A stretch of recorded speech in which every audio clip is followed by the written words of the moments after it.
భారతదేశంలో గొప్ప సామాజిక తత్వవేత్త సంఘ సంస్కర్త అయినటువంటి మహాత్మా జ్యోతిబా ఫూలే 199వ జయంతి ఈరోజు దేశవ్యాప్తంగా పెద్ద ఎత్తున ఈరోజు మహాత్మా జ్యోతిబా ఫూలే యొక్క జయంతిని జరుపుతూ ఘనంగా నివాళులర్పించడం జరుగుతూ ఉంది.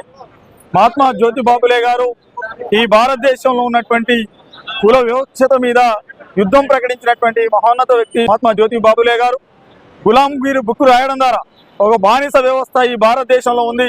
ప్రపంచంలో బానిస వ్యవస్థనే ఉంటే భారతదేశంలో బానిస వ్యవస్థ రూపంలో కుల వ్యవస్థ ఉందని చెప్పినటువంటి గొప్ప మహనీయుడు. దాని మీద యుద్ధం ప్రకటించినటువంటి పరిస్థితి ఉంది. ఆ కుల వివక్ష ఇప్పటికీ కూడా కొనసాగుతూ ఉంది. అందరూ సమానంగా ఉండాలి అని చెప్పాడు.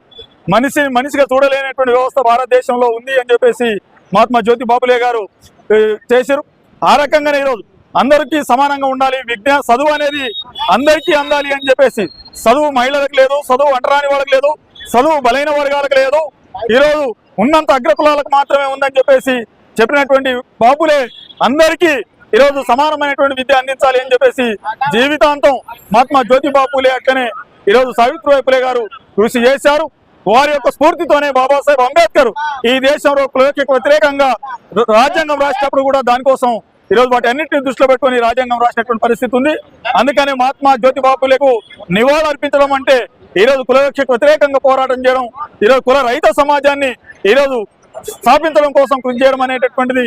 దానికోసం అందరం కూడా పాటుపడాలని చెప్పేసి ఈ కుల అంతరాలని తొలగించేటటువంటి మహోద్యమంలో అందరూ భాగస్వాములు కావాలని చెప్పేసి కులవివక్ష వ్యతిరేక పోరాట సంఘం KVPS గా విజ్ఞప్తి చేస్తా ఉన్నాం. జ్యోతిబా ఫూలే యొక్క 199వ జయంతి సందర్భంగా కులవివక్ష వ్యతిరేక పోరాట సంఘం సంగారెడ్డి జిల్లా కమిటీ ఆధ్వర్యంలో సంగారెడ్డిలోని ఆయన విగ్రహానికి పూలమాలలు వేసి ఘనంగా నివాళులు అర్పించడం జరిగింది.